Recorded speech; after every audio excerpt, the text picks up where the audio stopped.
नमस्कार शेतकरी मित्रांनो, अखेर जो सध्या दुष्काळाची परिस्थिती निर्माण झालेली आहे आणि या परिस्थितीमध्ये आता शेतकऱ्यांना कुठेतरी राज्य शासनाकडून दिलासा मिळणं गरजेचं आहे.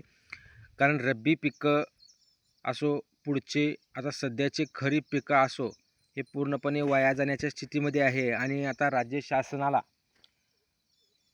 एक आर्थिक मोठं पॅकेज शेतकऱ्यांसाठी व त्याचबरोबर राज्यामध्ये जे शेतकऱ्यांनी खरीप हंगाम 2026मध्ये पीक विमा भरलेला आहे, अशा शेतकऱ्यांना पीक विम्याचं वाटप करण्याबाबत व आर्थिक पॅकेज जाहीर करण्याबाबतच्या मागण्या आता यायला सुरुवात झाली आहे. आपण पत्र वाचू. माननीय आमदार बबनराव लोणीकर यांनी माननीय मुख्यमंत्री यांना पत्र लिहिलं आहे आणि पत्रामध्ये या मागण्या केलेल्या आहेत की माननीय श्री देवेंद्रजी फडणवीस साहेब मुख्यमंत्री महाराष्ट्र राज्य, मराठवाड्यातील अत्यल्प पावसामुळे नुकसान झालेल्या खरीप पिकासाठी पंतप्रधान पीक विमा योजनेसह विशेष आर्थिक पॅकेज देण्याबाबत मराठवाड्यात जून व जुलै अत्यल्प खंडित पाऊस झाल्याने सोयाबीन, कापूस, तूर, मूग, उडीद, मका यांच्यासह सर्व खरीप पिके गंभीर संकटामध्ये सापडली आहेत.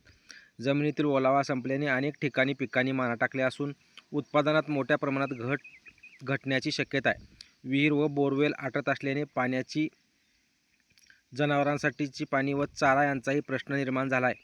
शेतकऱ्यांची अडचण लक्षात घेऊन दिनांक 31 जुलै 2026 रोजी प्रधानमंत्री पीक विमा योजनेअंतर्गत अर्ज भरण्याची मुदत किमान 15 दिवसांनी वाढवण्याची मागणीद्वारे पत्राद्वारे आपणाकडे केली होती. आपल्या सकारात्मक निर्णयामुळे सदर मुदतवाढ मिळाली आहे, त्याबद्दल आपले खूप खूप धन्यवाद. मात्र सध्याची परिस्थिती अत्यंत गंभीर असून केवळ मुदतवाढ पुरेशी नाही, तर त्यामुळे पुढीलप्रमाणे तातडीने कारवाई करणे आवश्यक आहे असे वाटते. शेतकऱ्यांच्या हितासाठी सकारात्मक निर्णय आपण तात्काळ कारवाई कराल अशी खात्री आहे. मुख्य मागण्या कोणकोणत्या आहेत ते शेतकरी मित्रांनो पाहू. नुकसानग्रस्त सर्व पिकांचे तातडीने पंचनामे करावेत. पात्र शेतकऱ्यांना प्रधानमंत्री पीक विमा योजनेअंतर्गत नुकसान भरपाई तातडीने मिळवून द्यावी. पीक विम्याच्या कक्षेबाहेर राहणाऱ्या नुकसानग्रस्त शेतकऱ्यांसाठी राज्य शासनाने विशेष आर्थिक मदत पॅकेज जाहीर करावे. सोयाबीनसह सर्व खरीप पिकासाठी हेक्टरी विशेष नुकसान भरपाई द्यावी. शेतकऱ्यांच्या पीक कर्जाच्या वसुलीस स्थगिती देऊन कर्जाचे पुनर्गठन करावे. पुढील हंगामासाठी बियाणे, खते व कृषी निविष्ठासाठी विशेष मदत द्यावी. जनावरांचा चारा डेपो, चारा छावण्या व पाण्याची व्यवस्था करावी. गावामध्ये पिण्याच्या पाण्याची टंचाई निर्माण झाल्यास टँकरद्वारे पाणीसाठा उपलब्ध करावा. या परिस्थितीचा गावनिहाय आढावा घेऊन आवश्यक भागात दुष्काळ सदृश्य परिस्थितीबाबत तातडीने निर्णय घ्यावा.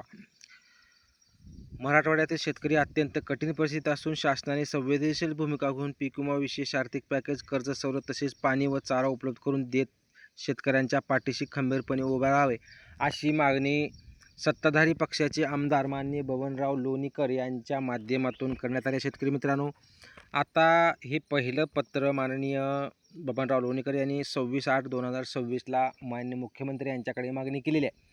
आता विरोधी पक्षाकडून मागणी, शेतकरी संघटनेकडून मागणी, या मागण्या आता जोर धरू शकतात. राज्यामध्ये कोरडी परिस्थिती सध्या निर्माण झाली आहे. सध्या पिकं पूर्णपणे वाळून गेली आहेत, करपलेली आहेत आणि त्या पिकातून काहीही शेतकऱ्यांना मिळणार नाही हे स्पष्ट झालेलं आहे.